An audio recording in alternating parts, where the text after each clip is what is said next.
Welcome back to Meet the Management. This time I'm joined by team doctor, Mr. Richard Johnson. Richard, how are you? Very good, thanks, Tom. And you?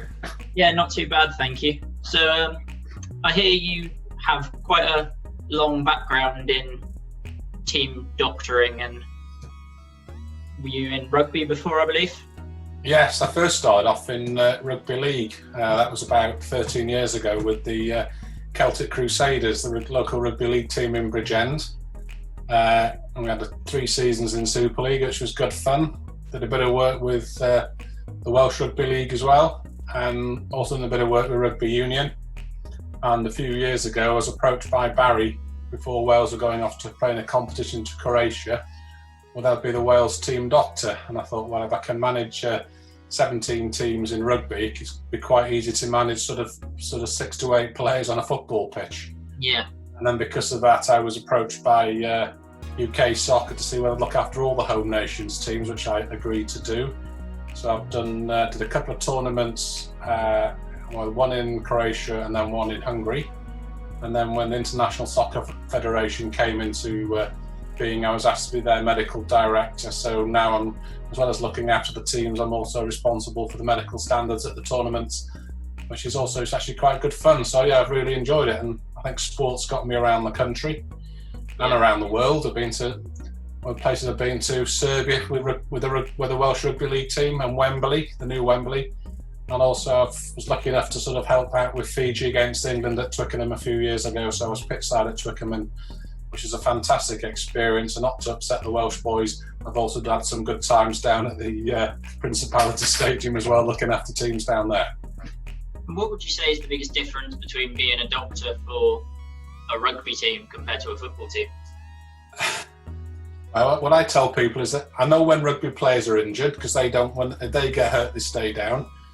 Unfortunately, some footballers do have a tendency to feign injury, some would say, like to dive a bit and roll around a bit. So it took a bit of time to learn when I should go on the pitch with the football players. I think I've got around that now, and generally, if a player's rolling around, they're probably not too badly injured, and if they're lying still, then generally they are injured. So, but it's come with a bit of experience, and also keeping an eye on the managers as well, just to see what their reaction is to what's going on the pitch. So that's always been helpful. And probably not running onto the pitch straight away to treat someone when they're injured as well. No, I mean, with rugby, you can go on when you want. In football, you've got to be called on by the referee. But talking to Mark Clattenburg at sort of various meetings with the ISF, he said he was always happy that if someone was badly injured, he would just expect the medical team to go on and look after the player on the grounds of player safety.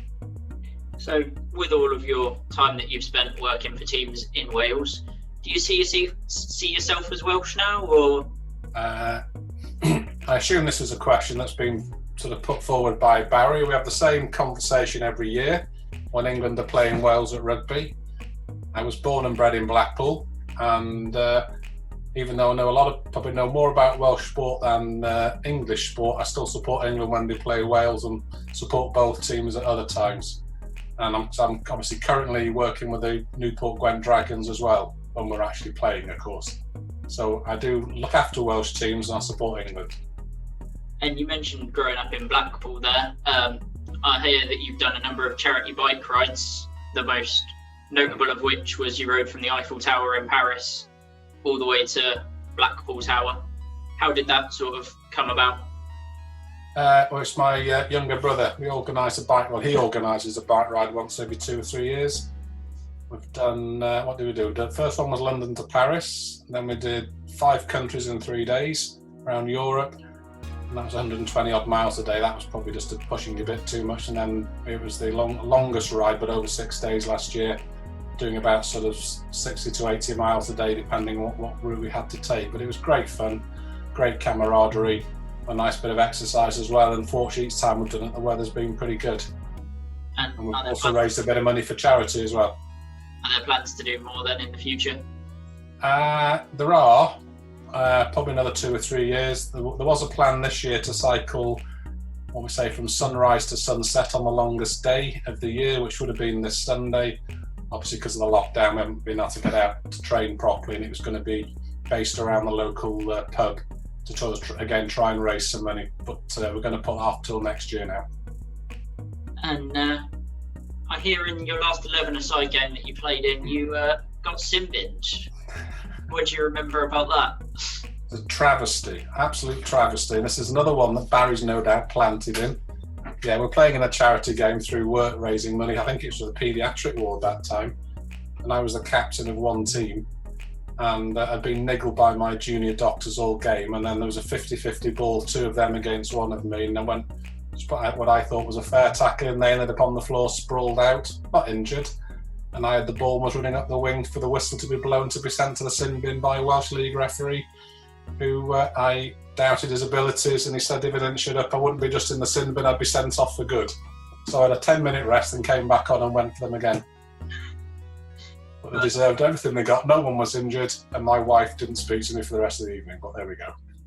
Nice and fair. So no doctors on the sidelines would have been concerned for player safety? Obviously not, no. I mean, to be honest, every other spectator wasn't concerned and thought it was a fair tackle, as did I. Apart from your wife, from the sounds of things. Apart from my wife, yeah. Well, thank you for taking your time out of your day to speak with me, Doctor.